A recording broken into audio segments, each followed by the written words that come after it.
हिमाकत की है, ये जो ज़रूरत की है कब्जा करने की, पुराने दिन नहीं है, पुराना वक्त नहीं है, ये नहीं होने दूंगी।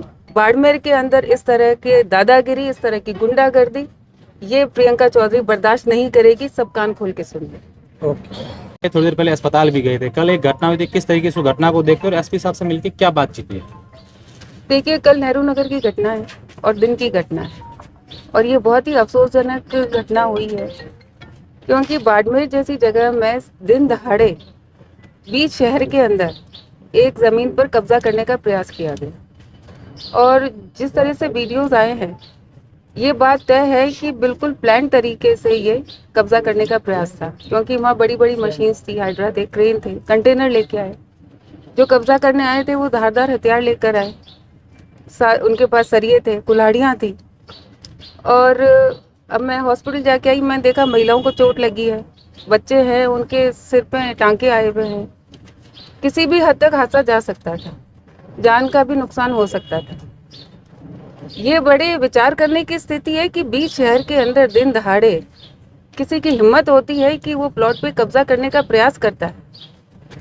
इससे दो ही चीज सामने निकल के आती है कि या तो पुलिस का खौफ खत्म हो गया है यहाँ जनता में, या फिर किसी न किसी की शह जरूर है, वरना किसी की हिम्मत नहीं है कि सरेआम ऐसी हरकत करे। हमने, जब मुझे घटना की जानकारी मिली, मैंने तुरंत कोतवाली में फ़ोन किया था। कुछ पुलिस वाले वहाँ पहुँचे भी थे, लेकिन जो कार्यवाही हुई वो संतोषजनक नहीं थी। अभी हम एसपी साहब से मिले हैं और उनको मैंने कहा, जब उनको भी घटना की जानकारी जब मिली, उन्होंने बताया कि 4 जनों को उन्होंने अरेस्ट किया, लेकिन 11 जनों के खिलाफ नामजद FIR। एसपी साहब ने भरोसा दिया है कि वो शाम तक सभी 11 को वो अरेस्ट कर लेंगे, और अगर अरेस्ट नहीं कर पाते हैं तो वो अपने जो अधिकारी हैं उनके खिलाफ सख्त एक्शन लेंगे। मैं मानती हूँ कि बाड़मेर के अंदर बहुत सारे हादसे पूरे जिले के अंदर हो रहे हैं, केवल विधानसभा के अंदर नहीं, और ये बहुत चिंताजनक स्थिति है। पुलिस का कर्तव्य बनता है कि आम जन के अंदर एक जो भय का माहौल है वो खत्म करे, एक सामाजिक सौहार्द का वातावरण है वो बनाकर रखे। लेकिन लगातार जिस तरह की घटना हो रही है, तो उसमें मैं मानती हूँ कहीं ना कहीं जो पुलिस है वो शांति व्यवस्था बनाए रखने में नाकाम रह रही है। इसमें किसी एक को दोष दे वो ठीक नहीं। एसपी साहब अपना प्रयास कर रहे हैं, पूरा प्रयास कर रहे हैं, लेकिन जो पिछले 5 साल में जिस तरीके का यहाँ कार्यक्रम हुआ, जिस तरह से कामकाज की एक परिपाटी डाल दी गई, जनता में भय था। और जो पुलिसकर्मी पहले थे पिछले 5 साल के राज में, उन्होंने कभी भी न्याय के साथ नहीं खड़े रहे।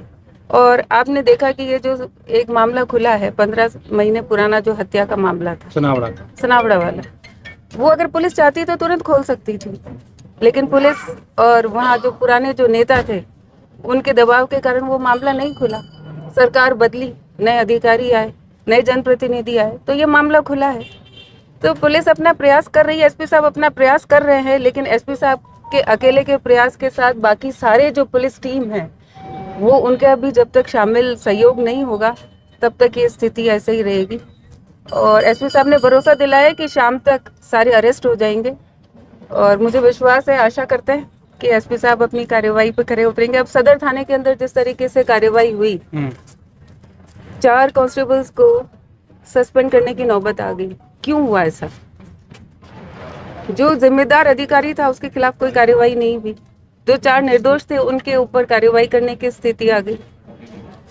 उस मामले में भी एसपी साहब से बात हुई है कि वर्दी के साथ तो कम से कम न्याय कीजिए। अब वर्दी के साथ भी न्याय नहीं कर पाएंगे तो जनता के साथ कब न्याय करेंगे? तो उसमें भी उन्होंने आश्वासन दिया है, भरोसा दिया है, और मैं देखते हैं, शाम तक इंतज़ार करते हैं क्या होता है। एसपी साहब ने अगर कहा है तो इंतज़ार करके देखते हैं। लेकिन मैं ये आपके माध्यम से सभी को कहना चाहूँगी कि ये जो हिमाकत की है, ये जो ज़रूरत की है कब्जा करने की, पुराने दिन नहीं है, पुराना वक्त नहीं है, ये नहीं होने दूंगी।